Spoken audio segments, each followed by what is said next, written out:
I grew up on a gold mine, and we used to encounter a lot of snakes. And I basically trained myself how to catch these snakes.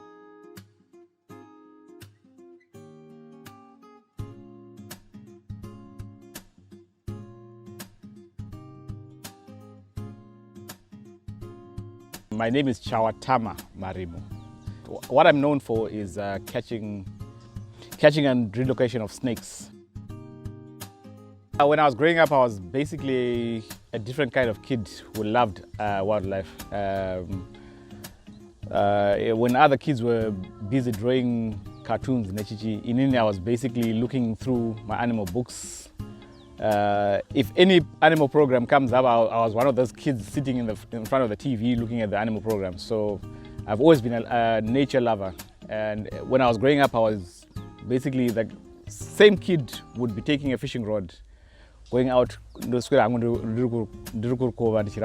So yeah, I think it's in me. It was put in me already. So I basically trained myself how to catch these snakes. Slowly but surely, I developed safe techniques to handle the snakes. But it's taken me many years of trial and error. I'm actually lucky to be here, because I could have been fatally bitten because I didn't know what I was doing. But yeah, it's taken a long time to refine the art of catching snakes.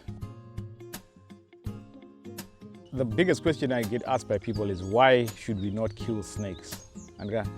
And the biggest question I ask them is, why should you? So if you look at everything in nature, everything is tied together like a chain, like a fine jewelry chain. And if you snap one link, everything comes apart. And snakes are one of the links that join the ecosystem together. So one cannot do without the other. And then if you look at snakes, God created snakes as a natural fumigation system for the environment. So these snakes are out there controlling rodents and pests that are actually harmful to human beings.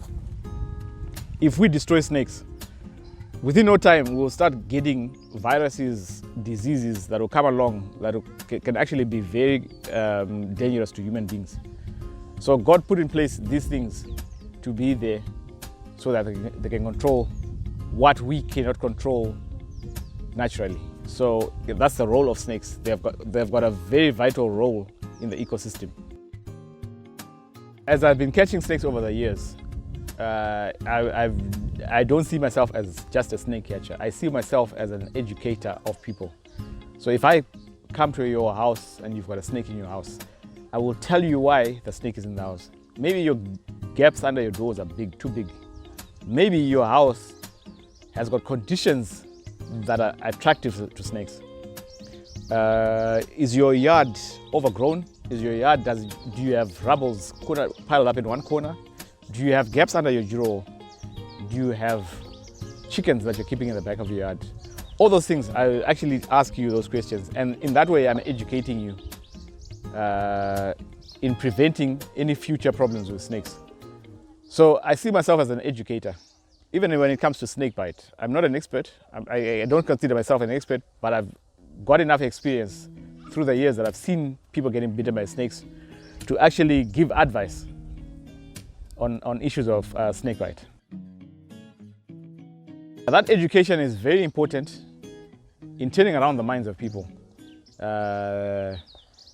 Traditionally or culturally, we've been raised to believe that snakes are totally evil.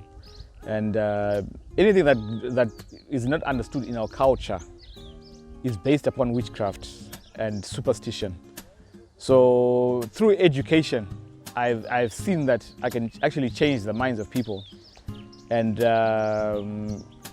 change centuries or generations of wrongful thinking, and trying to change people's perspective of creatures like snakes.